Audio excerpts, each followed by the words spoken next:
Several school districts here in Central Ohio have canceled classes this week due to the cold temperatures. And as we prepare for snow this evening, we're taking a closer look at how those decisions are made. Yeah, 10 TV's Carly Dion joins us live now from the Southwestern School District with how they do it. Carly?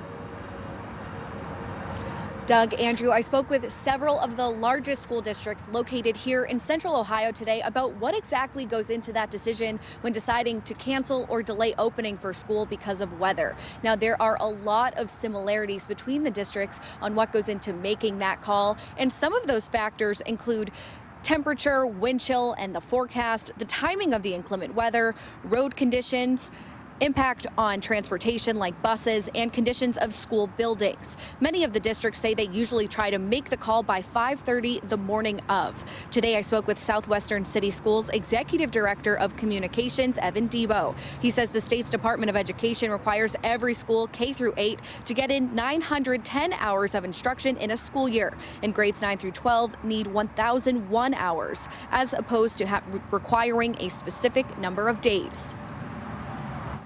Every year we preemptively put into our academic calendar, in the event we were to have 5 calamity days, here's what we would be looking at. So for us, those would be in person at the end of the school year, as opposed to remote learning days themselves.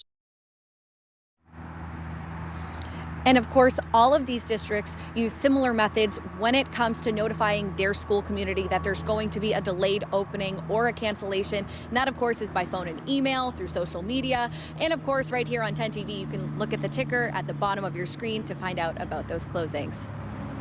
Carly, what are some other tools that school districts can use during weather events like this, the ice and snow, that could be helpful to families?